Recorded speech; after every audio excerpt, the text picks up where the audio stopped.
Hello, I'm Alex Mansfield, the host of Manny Talks Shooting, and welcome to another episode. This is the shooting podcast where I talk to individuals all across the shooting industry.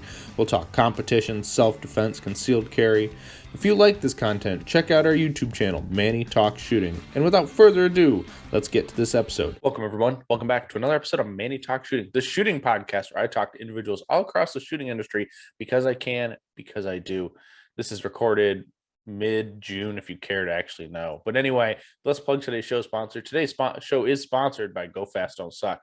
So go get your dry fire targets, your t-shirts, your merch, whatever you might want from them. Go get it at gofastdon'tsuck.net. But without further ado, let's get to today's guest. Today's guest is Mr. Ken Yang of Saker Speedworks. How you doing today, Ken? What's up? I'm good. How are you? I am doing fantastic.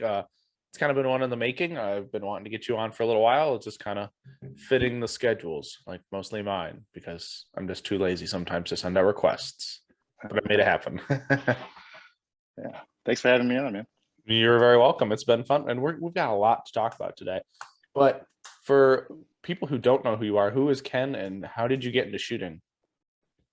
So I'm a physical therapist and a strength and conditioning specialist. My background's actually in weightlifting and powerlifting, but I've been shooting USPSA for about 3 years now, mainly open. That's kind of interesting. I didn't know what you did as a day job, so that's really cool. Yeah. So that probably really helps you in the shooting aspect as well, with being very physically fit and super swole, and you won't worry about obtaining a dad bod. Oh man, I feel like I'm starting to get a little fat, but no, yeah, I feel like it helps a lot with everything in shooting. Like when you can break down biomechanics of, say, grip or position exit or position entry or shooting on the move. Everything requires some form of biomechanics, and just being able to break that down through a physical therapist perspective, you can really analyze things and figure out how to solve whatever problems you're having. So yeah, it's been really helpful, I think. That is awesome. That is really cool. So I know from time to time on the Instagrams, we'll see you and Matt out at the gym, which is kind of cool. So I'm assuming you're giving him advice that things he might not be thinking about when it comes to like exercising and what kind of not. Yeah, he's been getting into it lately, which is really good for him. He's really made a push to commit to fitness, I guess. But yeah, we were working on squat technique and little things here and there, deadlift. But yeah, he's a quick learner. I think he'll solve a lot of things real quickly, the way he does with USPSA. So how did you find USPSA?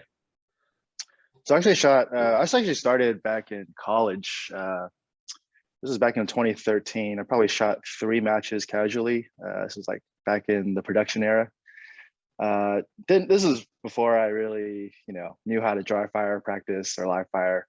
Just shot 3 matches casually with some friends, and then didn't really touch a gun for 7 years. Really went on to do weightlifting a little more seriously. And then back in 2019, I was up in the Northwest, and my buddy Kirby, who is one of my weightlifting teammates, he was asking about USPSA and took him out to a match. And I was like, man, I really want to get back into it.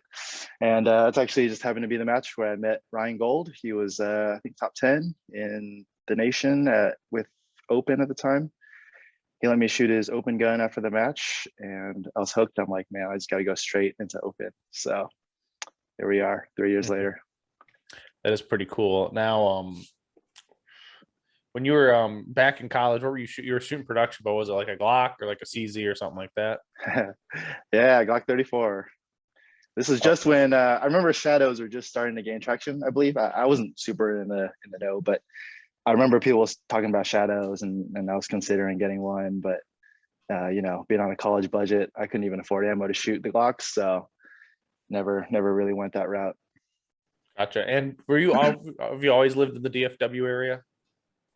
I grew up here. I went to school in Austin for UT and PT school, and then actually went and did travel PT up in the Northwest for 2.5 years. And that was when I kind of got back into USPSA. But now I'm back in Dallas. Yeah. So that's kind of cool, sticking around that area. So does anything besides like just living just work keep you here, or could you decide to move and go find another location? Oh yeah, I guess theoretically I could. I kind of moved back when COVID hit and all the travel PT jobs dried up. Every that was when patients weren't really going out to outpatient clinics, so a lot of outpatient clinics were furloughing employees, and so I kind of moved back here to be closer to friends and family. Ended up getting a permanent job here, so happy where I am right now. But yeah, I'm always down to travel and see more of the country. Yeah, that's awesome. So I stalk you a little, not stalk, I guess follow you on the Instagrams, but I know you've taken classes with the Lord and Savior JJ. Have you taken anyone else's classes? I haven't, no. Only two JJ classes. That's about it. I definitely want to, learn a bit from Max Michelle and Christian Seiler. Mm-hmm. Mason Lane would be a good one. Max Delgandis. Yeah, definitely open to doing more. But we tried to get Mason over here last year, but I think for some reason the logistics just didn't work out. But maybe this year. Yeah, that's a bummer. And it's always weird, with schedule conflicts and what's already on the books. And it's kind of hard. Like myself, I'm looking at maybe getting JJ up here for 2023. We'll see. It all kind of depends on what the club's availability is for, posting wise and what we can figure out in JJ's very busy schedule. So yeah, it's his class is definitely a game changer. I would highly recommend it. It changed a lot on how we thought about movements, for one, and then little things like transitions and prepping the shot. He talks about this a lot on his Instagram too, but to get the whole in-depth explanation, I think is well worth the money for the class. and I need to give him power rings with chocolate on them and peanuts, right? Is that the golden ticket? Yes, do that. Do that. He'll be mad at you. That Yeah. and boba and sushi and any other good food, will make him happy. Well, that's always good. Now, you've taken both the JJ basics class and then like the advanced movement class. Which one did you glean more out of? I really think it depends on where you are as a shooter, right? Like, so I was just about to make master before taking this first class. I literally made master a week after taking this first class. And I felt like that was a great starting point, right? Like a lot of his material, like prepping the trigger, pump transitions, attacking control, 90-10, three-step entries, a lot of that stuff is kind of like a foundation that you need to know before you take his more advanced classes. We had a bunch of people in the advanced classes that didn't take the first class, and I just feel like they probably didn't get as much out of it as if they had took the first class first. I feel like it's kind of like in my mind, like a prerequisite, or like it sets up a lot of foundational information you need to know to understand him for the more advanced classes. Right, and actually, I guess we took 3 classes from him. But sorry, go on. No, but it's not like he taught it where you were completely lost in the weeds if you didn't take that other class. But they would have gotten more knowledge if they had taken that other class and then the movement class or the advanced class, whatever he calls it now. I think you might be a little confused in some points if you don't take the first class, because he uses a lot of his own terminology and a lot of his concepts that if you didn't take the first class, you might be wondering like, okay, what does he mean? You probably get a good idea of what he's trying to say, but I feel like everyone should start with the first class. I think there's a lot more like technique and conceptual information in that one. And then the later classes are more fine tuning things and, more advanced concepts. And when you took those classes, was it like a max at like 12 students in each class or something like that? Yeah, I believe each one was around 10 to 12. Now, and you felt you got enough individual like time with JJ at that point to be able to work on whatever you needed. Yeah. He'll look over everybody's, and everyone's always free to ask questions as we go through the class. So yeah, it works out really well. And JJ is one of the best, not just one of the best shooters, but one of the best teachers, I think. And I think that's an important point. Just because you're a good shooter or a high level athlete doesn't necessarily mean you can relay that information or explain that information in a way that makes sense to a lot of people. Yeah, exactly. But JJ does a phenomenal job of that, and he's so energetic and a good speaker that it makes it really easy to learn from him in his class. Oh yeah, absolutely. JJ is definitely one of the top instructors. Even people are getting him for law enforcement training and whatnot. So it's really cool to see him be able to do both sides of the coin. The competition shooting and the defensive style stuff for what he's been doing. Well, I mean, he was worked for DHS for years before he retired from that. So that's kind of cool. Yeah, I believe he's doing classes for free now for law enforcement with that whole Blue Line program. I think Howitzer basically sponsored him and are paying for all those classes for law enforcement. So it's pretty cool on them. Oh, that is definitely cool. So Yeah. Ken, you said you shoot open because it's the one true division and everyone needs to go to open. Yes, sir. So currently, what are you using for open? So we actually literally got these in this week. They're finally This here? Yes, sir. It's finally here. This is a new Infinity open gun. 3-port comp in 38 super comp, 4 popper holes. And running a Romeo 3 XL. I haven't even shot it yet. It's I guess this is the first debut of this gun online, but yeah, I'm excited, man. Yeah. It's Now, have you dry fired it at all yet? I have. It's really crazy some of the things that they've done to really fine tune it. Compared to the other open guns I shot, the optic sits further back to the rear, so you get a little less dot movement. I imagine theoretically. I imagine it'll be easier to find your dot if you have a problem losing your dot, because it won't be as far down on the lever arm, right? If it sits further back, then theoretically, I guess the dot should be a little more centered more of the time. The hammer is crazy light, so as soon as you pull the trigger, it drops very fast. So I imagine you won't be jerking your shot as much. Trigger feels really good. Very defined wall, which I like, because I prep my trigger, like I said, with JJ's teaching on that. But it breaks very crisp, very immediate, and about 1.6 pounds. I use a cheap trigger gauge, so I don't know if it's accurate, but I was getting consistent 1.6 pound readings. And yeah, it's just, man, everything about it is phenomenal. Fit and finish is great. The blending, the grip texture feels great. So I'm excited, man. Oh, I can imagine. I could imagine that for sure. Now, are you gonna stick with what gas pedal are you putting on there right now? This is just the factory Infinity one. I think it's their 60 degree. It's interchangeable, so you can take this part off. And then I got the 45 degree one as well, I believe. But I think this one's a little closer to the TiVo that I was running on Koi's gun, and I really like that. So I think this one feels pretty good for now. I'll play with it, but we'll see. The TiVo's, I really like the TiVo. It really works well for me. But yeah. Right, yeah. And if especially you have so many reps with a TiVo, it might, somewhat hard to change sometimes too. Yeah, for sure. So that's really cool. I didn't know those came in, so that's kind of exciting. Yeah. So what made you want to leave 9 major and go to 38?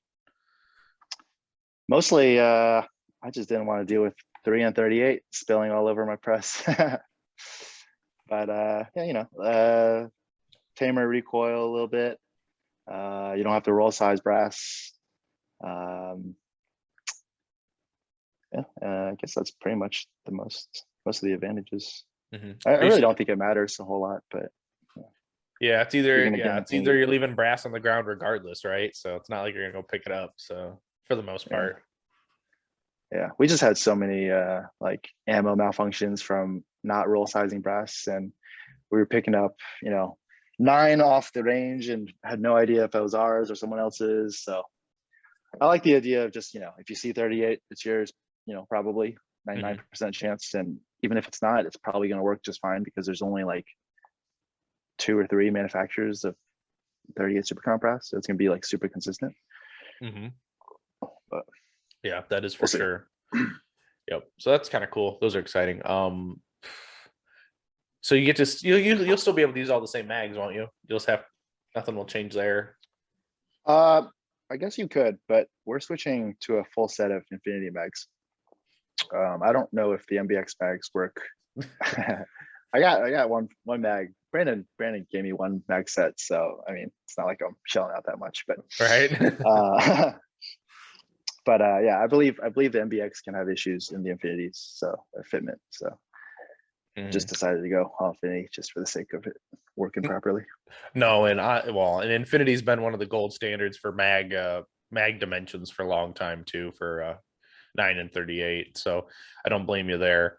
But I think I was talking to Steiner about mags because I was just curious. Like, I was like, how many mags do I really need? He gave me a list. I'm like, okay, makes kind of sense. But he didn't really explain why much that he couldn't use MBX mags. So that kind of makes sense because I knew it probably had to be something proprietary or just some dimension stacked tolerant stacking.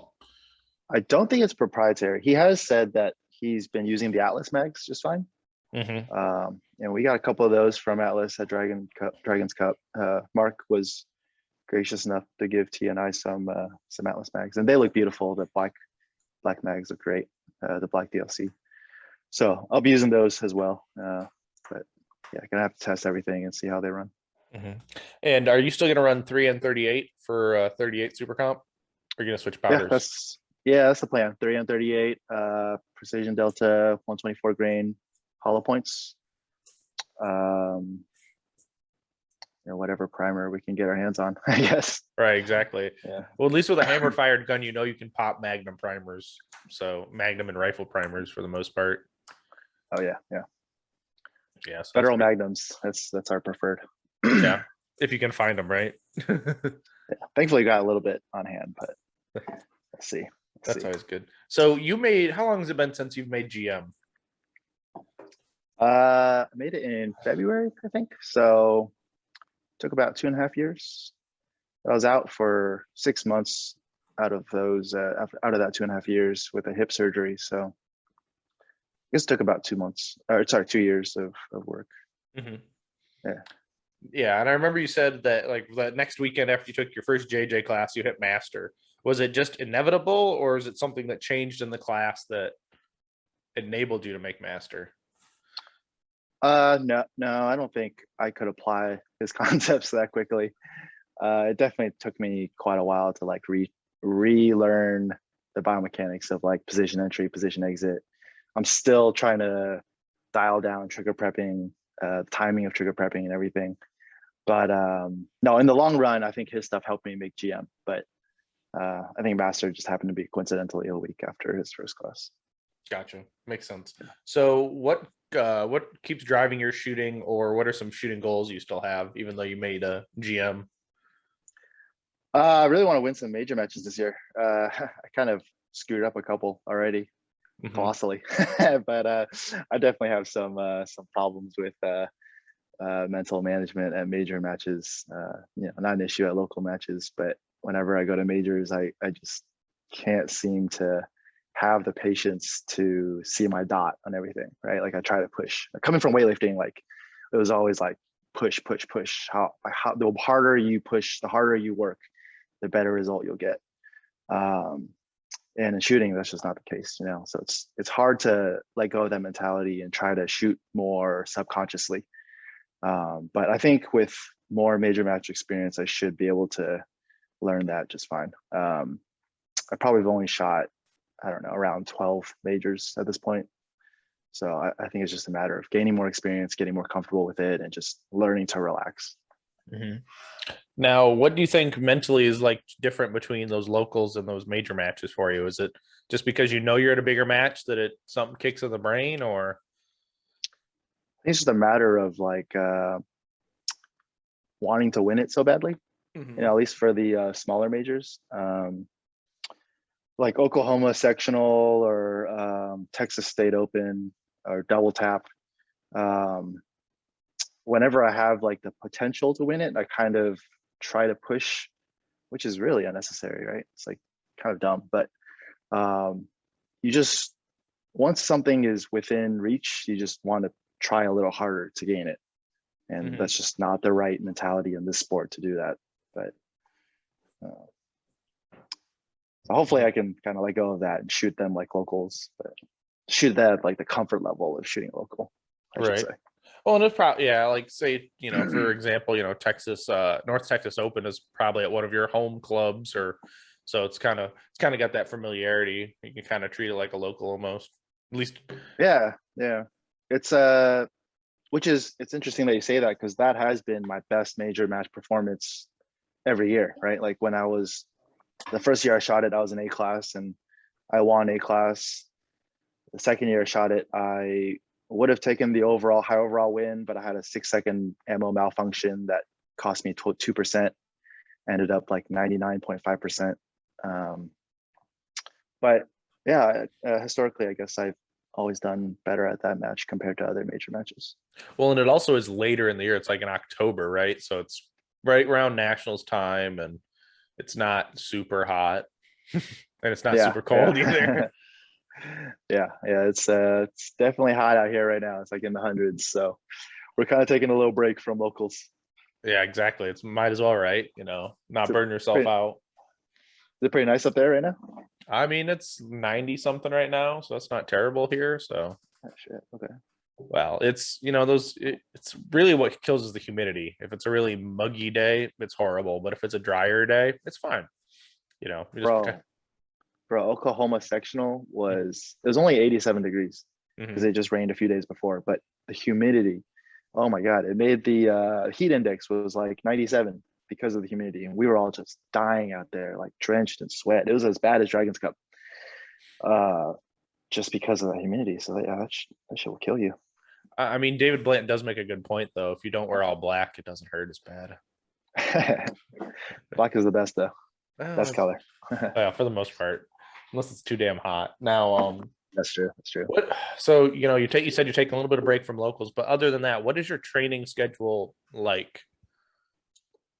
I try to peak twice a year, one for the major matches early on and one for the major matches later in the season, right? Like the big ones like area matches and nationals. That plan has not gone well at all, but Mhm. but I try to base my my training around JJ's. It's kind of JJ's whole formula was pretty similar to how we did it in weightlifting, right? Where you peak a certain time of the year for a certain competition, which say like nationals is the big one, right? You want to peak in October. So based on his plan, he would have like a phase one, a phase two, and a phase three. Phase one being, working on fundamentals early on in the year, your trigger pull, your transitions, simple things like that. And then phase two being more an experimental phase, testing the limits of certain drills, pushing the boundaries, learning what you can speed up on, what you can kind of gain some time on. And then phase three being closer to the major match, where you're running a little bit more like short courses or sections of short courses and just trying to dial in your match mode per se. Mhm. So that's kind of how I try to structure my training. It hasn't really gone to plan because of a bunch of other logistics, but hopefully, we just got the infinities, so we'll be doing a little bit of phase one, phase two for the next 2 months, and then trying to get into a phase three and dial things in before the major matches. That's good. Now, is there with those infinities, are you gonna have to change any other gear other than just the guns? We're changing our holsters just because I want to go back to the double alpha holster. The Everglades it worked okay. The bearings would get a little gritty, and then it wouldn't roll as well. It would also Mhm. scratch a shit out of your frame. So getting a new Infinity, I'm like, I don't want to scratch this gun up. So I want to go back to the double alpha, and I kind of like the way the double alpha adjusts with the ball bearing. You can kind of do all your like cant and forward and left and right rotations all together at once, rather than with the Everglades, you have to do like one adjustment at a time, and it's just a little harder to get it exactly where you want it. The Everglades is definitely the erector set of holsters. The what? The erect. Have you ever seen an erector set? No, what's that? Oh God, I'm gonna have to send you a picture. But it's like all the little things you build and you make. They're like metal. It's just how the holster looks. I'll have to send you a picture of one then. Just like Legos or something? I play with Kind Legos, man. kind of like Legos. I mean, a little more engineering, I guess. So the people who became engineers, they played with erector sets. I'm assuming at some point in their life. But yeah, so yeah, that's interesting. You said that about the Everglades because everyone's like, don't even look at the double alpha. Just go buy yourself an Everglades. And I'm like, I used the double alpha for the first year. I loved it. The only reason I switched off of it was because the Atlas didn't fit, or the double alpha uses like those inserts, right? For different grips. And the one that was made for the PT grip, which is what I had, just would snag, and it just wouldn't draw freely. And then on top of that, the thumb rest would sometimes be a little too close to the holster body. So I switched off of it. But overall, I like the double alpha. I don't know what people have to complain about it. I don't know. It's just everyone's got their own personal opinions, I guess. But that, I mean, everyone does, right? Everyone's like, it's like people shoot CZs over Glocks or 2011s over Tanfos. It's all kind of personal preference. That's true. But you're all wrong. Only shoot open. Only shoot open. Yes. But open master race. Yeah. It's okay. You have to spend the most money and go the fastest, and then not hemorrhage points. Exactly. But yeah, so that's pretty exciting. I'm excited for you. Does yours have a name? Did they name it? You got a serial number. Customized serial number. Mine is Speedwell. Speedwell 1. That's pretty cool. Yeah, we just actually found, like, I was just looking at names of, like, I don't know, random old like battleships, and it was like some old battleship from UK or maybe it was the US. I don't remember, but I was like, that sounds cool. So T's is Toasty. Toasty. That's pretty dope. I think her next one's gonna be Crispy. Toasty splits, crispy hits. Oh my, that's awesome. I like that. Yeah, that's pretty cool. Now I'm jelly. Tube jelly. So Boys is gonna be Ken's backup gun. Oh, cool. I like that. It's okay. It's Koi's guns have been getting around though, haven't they? I've had his gun for like 3 months now, probably 4 months.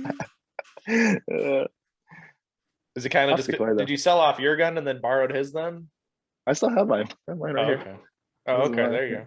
Just doesn't have a red dot. I took both the red dots off to put it on the Infinity. It's actually Koi's red dot that's on the Infinity. Don't tell him. Oh, that's okay. Sorry, Koi. It's not your. But yeah, so that's pretty awesome. I want to talk a little bit about Dragon's Cup because it was hot as shit, and everyone talks about this match. Oh god, that match was that was a mess for me. Yeah. Besides your performance, what did you enjoy about the match? Dude, that match is just so well run. Billy and Marco just absolutely killing it. Great stage design, right? Like very technical. Definitely get ready to have your ass handed to you. I think the heat also kind of adds to it in a certain way. You know, I think matches that are physically demanding because the environmental conditions are often some of the more memorable ones. Like Puerto Rico was just pouring for us, and man, we look back on it, and I don't know about everyone else, but JJT and I were like, that was one of the funnest matches ever. Like we were like literally in a fucking hurricane and shooting with water pouring out of your mags. But yeah, stuff like that I feel like make certain matches really memorable. And then you got, great staff running the show. They usually have a stage that even has junior shooters that come and paste for you, so you don't even need to paste on one stage. Other than that, yeah, great prizes. They had a really big awards ceremony too this year. We didn't get to go because we had to leave early, but Marco went all out and did it at some hotel conference center. So that looked pretty amazing from the Instagram stories. They had it was like some pretty bomb food out there. Oh yeah, and they were going crazy on their social media. They were reposting everything everybody posted, hyping it up even more. Food looked good, but not as good as the paella. What, in Puerto Rico? Oh, dude, that was phenomenal. I look at that picture sometimes and just my mouth waters. Yeah. Or you just got to think of JJ switching shirts all the damn time to get more food. Dude, that fucker ate 4 plates. Literally, no joke. He had 4 plates. But it doesn't look like he gained an ounce. No, he's a fat ass. He's got the metabolism for it, so he does. I don't know how he does it. The monster. Yeah. So if you could change any state, well, not your performance, but if you could change how some of the stages were laid out, would there be anything? Or did you think they were perfect the way they were? No, I think they were perfect. They tested a wide range of skills. You had, stuff from swingers to even a target moving down on the track, two targets moving down on the track. Um, Stuff that you don't usually get to see. So you really get to see where your weaknesses are. So no, I wouldn't change anything. I think they do a great job over there. So did you take the extra shots on the disappearing sliding targets? I can't even remember at this point. I don't think I did, but I had two mics on the left one. Yeah, that was rough. That's okay. Everyone has, like I said, everyone got their ass kicked. And didn't you shot 2-day format, didn't you?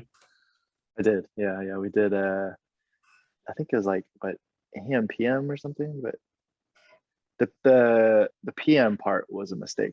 I think doing AM was a much better idea before it got hot. Yeah, I guess you And definitely then, would. sorry, go on. No, you definitely have an advantage when it's shooting when it's a little bit cooler than afternoon peak heat bullshit.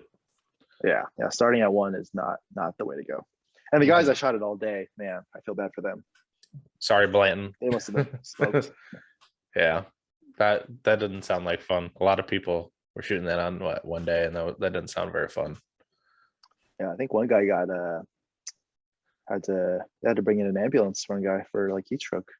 I heard that. Probably. I mean, that's the unfortunate part. So, and people are probably, they know they got to drink water or stay hydrated and get some electrolytes back into them, but people just keep forgetting. That's why you got to always have that squad mom who follows the squad around. It's like, are you drinking water? Are you drinking water? I think you'll know to drink water at this match, man. Yeah. You'll be dying in one stage if you don't drink water. Yeah, I literally drank like 2 or 3 gallons that first day and didn't go to the bathroom once. It was exactly. Man, it was insane. That's the good thing. At least you didn't have to use the bathroom because that's always, I think, it's like on deck shooter. It's like, oh shit, got to poop. You always poop when you get to the match. Well, That's the way to go, man. That's the way to go. You have to, I don't know how many times we've gotten to our first stage or shooters meeting is happening. I'm like, I got all my gear on. Oh, God damn it, I got a shit. Don't start the briefing without me, and then you run to the bathroom and then you come back. That's the worst. It is, especially when you got all, like, it's not as bad when you don't have all your shit on, right? But when you got it all on, it's like, well, then you got to go to the safe table, take the gun off, then take all your belt and crap off, and then run. But okay. I do have some listener questions. I do want to hit those, and then I want to move on to the next topic. But the first question, probably be no surprise who asked this question, and then the question is, why is T so cool? Is that from T? Oh yeah. She's okay. Oh, sorry, She's T. okay. She said what? Yeah. She's all right. Yeah. Then one person did ask, what does your leg day consist of? A lot of squats, power cleans, snatches, a lot of Bulgarian squats lately, a lot of unilateral work to try to work on the surgical hip. But yeah, typical strength and conditioning stuff. Now, when you sorry, no, you go ahead. I'll probably do a little bit more like Olympic style lifting from that background that I mentioned than most people, but other than that, it's pretty standard stuff. Now, when you go into the gym to work out, do you like one day's leg day, then you might have a rest day, and then you go like upper body, or do you have a routine, or is it kind of what you're feeling that day? I do like an upper lower split right now. It's generally what I prefer based on the amount of time I have for going to the gym. So usually go to the gym maybe 4 days a week, and then try to get another day in of 1 or 2 days of cardio and maybe some footwork stuff, some agility ladders or some jump rope or something like that, just to work on that like quick plantar flexion of the ankle, just like ankle speed, I guess, or foot speed, footwork. Yeah. Gotcha. And hopefully you get some form of rest day in there. Oh yeah, plenty. You got to. Well, I mean, especially you can't burn out on this stuff either. It's just kind of like shooting. You got at some point you're gonna have to take a little break. You can't go 100 miles an hour all the time. Yeah, yeah. Learn that early on with lifting. Always take your rest days, take your deload weeks. Mm-hmm. Yeah. So Steiner asks, how did Ken handle the range panda's greatness at Dragon's Cup? I watched him miss a 3-yard target.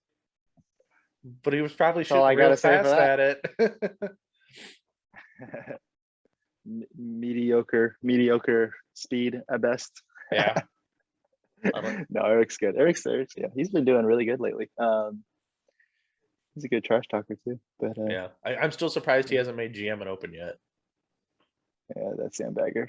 Yes. He'll do it soon. I'm sure he'll do it soon. Yeah, well, it's kind of hard sometimes when you gotta win the match, beating GMs with to get a match bump in a GM.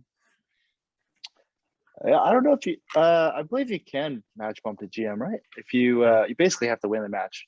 Yeah, you literally have to win the match. I believe you have to win the match, and the GMs have to be no less than 90% of you. So yeah, 3 GMs need to have what 90% or higher. Mm-hmm. And then there needs to be at least 50 in your division, I believe. But Yeah. I think the thing that people were questioning was like whether or not, even given all those requirements, if you would get a match bump. Mm-hmm. And I do know that Chris Gelnett, he match bumped the GM. Yep. So Yep. I think it is possible. Yep, it's very possible. He did that at Virginia State right before Nationals, which I feel greatly bad for him yet. So proud of him, but it's like, that sucks. Like, you go to right before Nationals, oh, I'm gonna go win Master, go win me some bullets or something, and then like, oh no, you're a GM. But he still did well. So yeah, he's a great shooter. Yeah, I shot Dragon's Cup with him last year, actually, or the first year. Yeah, because this is year 2 now. So I'm assuming the Atlas wasn't your first open gun, correct? No, I started on a STI DVCO, basically the last model that they had before they went away from open guns. Okay. Which actually worked just fine. Yeah. What people shit on them, but yeah, everyone does. I mean, they're still STIs, even though STI became Staccato and ditched us all. Yeah, I don't blame them. I mean, people were money's money, right? A little too much. Yeah. Well, I mean, I think they were getting a lot of flack for like cracked slides and stuff. But I mean, it's not much. I put 13,000 rounds through it and never had an issue. But maybe later on it would have. I don't know. But it worked fine when I had it. So what drew you to the Atlas at that time? I've always liked the way they look. I think they really changed the game with the full length dust cover. It was just a very like minimalist look, very aesthetic. The price point was also at the time very affordable compared to other options, other top builders. So it was kind of an easy choice at the time. And then now that I know a little bit more about 2011s and what I want in a gun, Infinity was the easy way to go. Yeah, absolutely. They're too sexy. They're just too sexy. Yeah. And you talk to Brandon, and man, he's just a wealth of knowledge, right? Like it's crazy how much they know about 2011s in that shop. And if you ever get a chance to tour the factory, it's crazy, like the amount of equipment they have. It's just everything in there is beautiful, man. It's like a Candyland, as Steiner would put it, or a Disneyland for adults. Yeah, well, shit. With all the money, especially it's funny because Steiner always is like, always in his garage reloading, and he's like, I'm just gonna sit here and watch all you simps pull your handles, and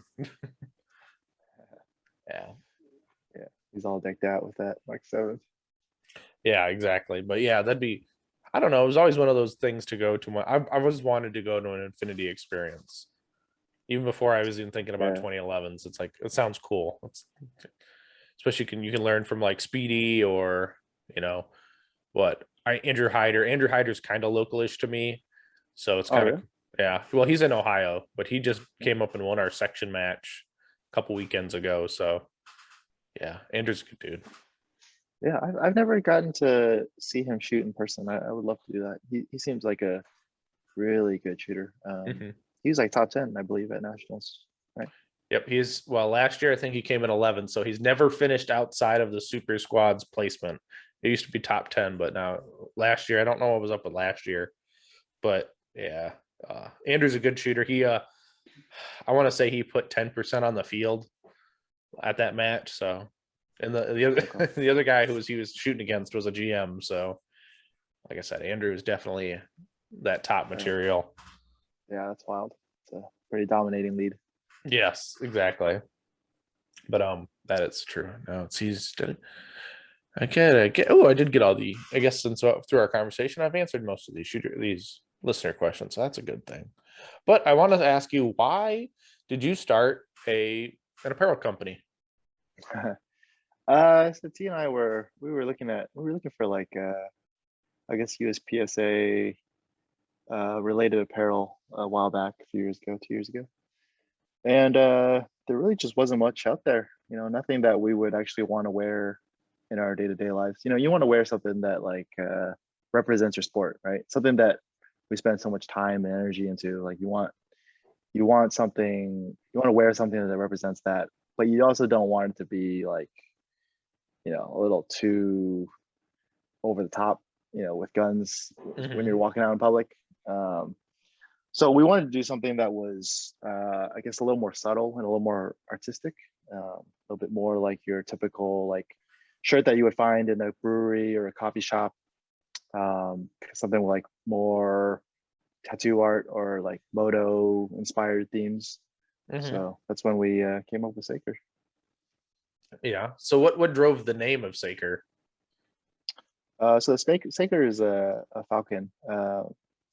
We wanted an animal that represented speed, because what we do is speed shooting. So Saker is one of the fastest horizontally flying birds out there, and we love the name. It's simple, and then Speedworks was kind of inspired by these endurance racing teams. Like if you ever watch like LMP or GT racing, a lot of the teams have like Speedworks in their name, so it's kind of inspired from that. Gotcha. And you've got what? It seems like 6 to 7 different designs right now. I think we have like 8 or 9 on the website. Yeah. Mm-hmm. Yeah. Hopefully some new ones soon. We got some stuff in the works. That's always good, especially like the base shirt. I think Next Level Apparel, like they're the best shirts. Like they're soft. They're soft and they're sized right. They're not too short. They're not too big, but they're long enough for everything you need, right? Yeah, those are our favorites. Like going into this, we're like, okay, we're gonna print Next Level 6210s. Like that's like no question about it. That's an easy choice. We looked into Bella Canvas as well. Their stuff is pretty good, but it's a little thinner and isn't as durable. So Next Level was like a easy choice for us. Oh yeah, and I wouldn't go back. They're very comfortable. They're soft. Yeah. Yep. Nope, I do like them. I have 4 shirts. Thanks to Mr. Matt Chua, who graciously got paid for my first 2 shirts, and then I've gotten 2 more on my own. And these hats are pretty new, right? Yeah. We just put them on the website recently. Yep. Like a dad hat with a little stitching in the front and adjustable little strap in the back. It comes pre-curved, so I don't have to do that myself.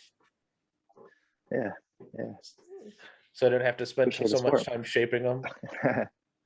Yeah, maybe we'll do some flat brims in the future, but I personally don't wear a lot of flat brims, so no flat brim. I mean, with the dad hats first. Yeah, my buddy Albert Yao, he likes flat brims, and I'm like, no, bro, I don't like them flat brims. But he's from Chicago, so I mean, it might be a Chicago thing. Yeah, Albert's a good guy. Yeah, I like Albert. I told him he needs to get on his next jersey. It's got to be like #giant killer, because Albert's pretty short. Not saying he's a midget, but he's pretty short. So that's all he. God, he's got to be. Albert, don't take offense. I think he's like maybe 5'2". I've never met him in person. Yeah, I've shot with him. I think it's been 2 or 3 times now. I first actually met him last year at our Michigan sectional. I wasn't able to shoot the match, but I came out and took photos of the match because I was already gonna go, so I just couldn't shoot because I can't remember what happened. But it's like, well, I've already dictated the time to go take some pictures, so I took pictures and we hung out for half the day. So Sounds like fun. Yeah. I need to go shoot a match up there. Haven't shot any matches up in the Midwest. Would you count that as Midwest? Yeah, Michigan's in the Midwest. Yeah. Okay. Yep. But shit, come next year. Well, you can come to Area 5 in Michigan. Oh shit, yeah, that's a good idea. Yep. What time of the year is that? That's going to be the end of July or first weekend of August, I think, if I'm right. Okay. Well, it's not too bad. It's not comparable to Texas heat, so it won't be as bad as if you were shooting down like in Texas. Yeah, dude, I'm down for that. I'm kind of excited. I get to meet like Gianni and Steiner, like all the big guys. Like Max Michelle's going to be there, Casey. So it's going to be fun. It's going to be a good time for me. Yeah. So that's good. A lot of heat, that's for sure. Not necessarily in the temperature, but definitely in the shooting. So yeah. So Blue Bonnet, that's a t-shirt, one of your t-shirt names. Is that what made you pick that name for that shirt? Just a little homage to our state. You know, Okay. Blue Bonnet's the state flower of Texas. So just wanted to do something that represents where we're from. Yeah. I know I told T this, but it's like that shirt should not be white. That shirt should be reversed. It should be a black shirt with white letters. I tried it. Certain designs, just when you flip it, it's kind of harder to tell what the design is. Oh, okay. Makes sense. Like, yeah, I'll have to play around with it, but I think I tried it and it's harder to make out exactly what the flower was or what the grip was when you reverse the colors. When you flipped it, yeah. No, I think what I told T was like, you're out shooting in the shirt, and then of course you go pick up your magazine, and then you dust your dusty mag off, and then you get brown on your white shirt, and then you're like, oh damn it. Yeah, that's the one thing that everyone's been telling me is like they're worried about ruining their white shirts. So I think in the future we'll be doing more dark designs, more black shirts, more gray shirts like the one you got on right now. Yeah, I like this one. I'm excited to wear my only shoot open shirt. I think that's like a bluish gray, isn't it? It's like a navy bluish gray. Yeah. Like I said, it's sitting on a shelf, not being allowed to be touched until until I get my open gun. So there's one guy that I remember tagged us on Instagram, and he was wearing that shirt while shooting carry optics. So yeah, it's a little weird, right? Do whatever you want, right? Like, well, I mean, Steiner wears the PCC shirt while shooting open. Yeah. Same difference, right? But yeah, so I'm excited for more designs to come out because I'll probably order some more. So it's weird because like as I started getting into USPSA, I've got more and more gun themed shirts, and then all my other shirts kind of just get pushed to the side, and it's quite nice. Yeah, I feel you. You want to rep what you put your energy into, right? Yeah, exactly. There's nothing wrong with gun shirts. Well, I mean there is when it's just like the stupid gaudy ones, or like they don't make sense. When they don't make sense to to you as a gun person, you're like, what the fuck does that mean? Like you'll see, you've seen shirts like that, not necessarily in the gun industry, but they're speaking to a demographic, but then the demographic still doesn't get them. I think that's actually a better way of putting why we did Saker in the first place. Like the most of the gun shirts you see are just really gaudy and really like, I don't know, just really ugly. And we're just like, we want something that's like, that actually looks good, something that we would actually wear. So yeah, I get away with wearing these like all the time. Well, they still got to get washed, but yeah. Besides, I couldn't decide which one to wear today because I was gonna wear one for sure. I like the big bird, the big Saker bird on the one I have. So yeah, but I don't know. I like the King of Heart. The King. What the hell is it? It's the King of Spades or something. It's a King of Hearts. Oh, is it a King of Hearts? Yeah, I like that shirt, but I don't know. I have a shirt that's kind of similar to that, but it doesn't give me the fizz. You know what I mean? Sometimes if something's it's got to speak to you. Yeah. To each his own. Yeah. Okay, but that's interesting. Yeah. So, what other matches are you looking forward to coming up to round out this year? We got Area 3, Area 8, Area 4, Nationals, of course. And then a couple small ones. I think like Gator Classic, North Texas Open. Probably missing a few, but yeah, those are the main ones. Did you? Area 3 and Area 8 will be fun. Yeah, I can imagine that. That'll be a little bit of a fly. You're gonna fly, I'm assuming, correct? Yes, yes. I think we're squatted with JJ and KC for 8, and then Area 3. I think Hwanzik, a couple others, some of our local people. Yeah. Your Infinities didn't come with a free invite to go shoot the Infinity Open though. Oh yeah. No. I wish, right? Right. Oh yeah, we'll be shooting that though. Yeah, we'll be shooting that. Oh, that'll be That'll fun. be a big one. Yeah. But yeah, you're not gonna play in the aggregate though. You're just gonna play in the open division, aren't you? Yeah, just open. I have no idea how to shoot iron sights. Yeah, I don't know. Right, exactly. Like those bumpy. What are those? Yeah, I don't even own a 40 caliber gun, so Yeah, I wouldn't know what to do for that. Yeah. Yeah, so that's pretty cool. Are you gonna shoot it? No. No Infinity Open for me, that's for sure. No. So that's kind of cool. I mean, those always sound like some good matches. What's your next when's your next major then? I think it's Area 3. Oh, okay. I don't think we have anything for like 2 months, which is good. We need some time to just practice and do that whole phase 2 training. So right, yeah, that's definitely nice. Especially you kind of planned it that way, so that is good. Yeah. That is good. Yeah, and fuck the heat, Yeah, that too. Yeah, fuck the heat. Look at this. Look at this sunburn, man. Oh, that's not sunburn. That's shooter. That's shooter's tan. I got it, but yeah, exactly. Yeah, I'm still pasty. This is Oklahoma sectional, man. Oof. Oh man, that is. You're almost on JJ level of tan, right? I don't think I'll ever be as dark as him. Yeah, he just puts on the coconut oil, right? Just starts tanning out. Yeah, every time you see him, just rubbing oil all over himself. That is true. Now, there we go. That's what I was looking for. What is something that would current Ken would like to tell past Ken about shooting? Oh, that's a good question. I would say focus more on fundamentals. Trigger prep and the drill where you pull the trigger straight to the rear. That grip, recoil management, I think are a lot of fundamental things that I worked on very heavily when I first started, and then it kind of for the next year or so I kind of just forgot about it. So now I'm kind of revisiting a lot of those things and trying to focus back on the fundamentals. So I think the fundamentals are always an ongoing thing to learn. So I would say focus on that.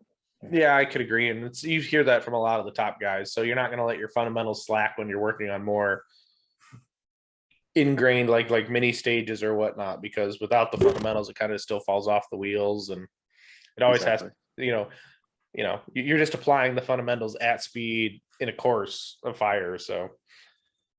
Right. And sometimes you have to, step away from it a little bit to, spend more time on, say, movement or stage planning or whatever. But yeah, eventually you're gonna have to come back to it always. Oh, absolutely. Yeah, that's for sure. So who have been some of your biggest supporters or mentors in this endeavor? Mentors, mostly JJ's been a big help. Really just talking to, a lot of friends locally. You learn a lot from local GMs, local masters. T's been a big help. She's definitely been a big part of my growth in the sport. So yeah, just everyone that is a community in this community, I think, is just super helpful, and you'll learn from everybody, right? Even when you're GM, you'll learn from people that are A class or master class. Right, yeah, because not everyone does it the exact same way. So if you can learn from how they did something or why they did, find out the whys of why they might have taken this target order and then doing whatever they did to leave the position, might be able to increase your game. Yeah. So we're coming near the end of the show. We're not done yet, but we're almost there. What are things that people can either start doing or stop doing to get better? What can people do? Let's see. Stop doing. Okay, so I think this kind of answers both together at the same time. I think quality practice in dry fire, and everyone says dry fire, right? But I think like really focused practice is something that's very important. And what I mean by that is not just practicing for say 30 minutes or whatever, but even if you do 5 minutes, 10 minutes and do it more focused and with a specific goal in mind, with a specific focus, that I think creates better neural pathways, ingrains more neural pathways better than if you were to just dig around for 30 minutes. So I think don't, in the sense of don't dig around, don't just hold the gun just for the sake of doing that, but actually have focus practice, and that's crucial. Mm-hmm. Oh, I could definitely agree with that. I have caught myself dry firing, and it's just like I'm more playing with my phone than actually doing this. So Yeah, might as well either take the gun off or just put the phone away. Yeah, for sure. Mm-hmm. That is for sure. Now, Ken, do you have any sponsors at this moment? I don't. No. I haven't really reached out to anyone, but maybe in the near future. Yeah. So we could just think Visa or MasterCard for or Discover for all your enhancements. Yeah. I once saw a guy when I first started up in the Northwest. There was a guy. His jersey said "sponsored by wife." Oh. That's very funny. That's hilarious. Yeah. That is funny. That's almost like every time I hear Cotter talk, I'm just like, he always is like, "That's your wife's money." So I always make fun of him for it. Yeah. He's a good sport because he keeps taking it. So, Yeah, but yeah. So Ken, where can they find you on the internet? Instagram is Ken Yang Shooting, and if you want to check out Saker stuff, we're SakerSpeedworks.com. That is true. That is for sure. Go buy some merch from Ken. He needs to pay off that open gun at somehow, or buy the next one. Sure, it helps. I need 3 more. Yep, you always need more. That's for sure. But I want to thank you for coming on, Ken. This has actually been real fun. So thank you for spending your evening with me. Thanks for having me. No, you're very welcome. And to the guests and listeners, thank you for checking out Manny Talks Shooting. Thank you for listening to another episode. Until next time, guys, get out and do things, and I'll see you on the next one.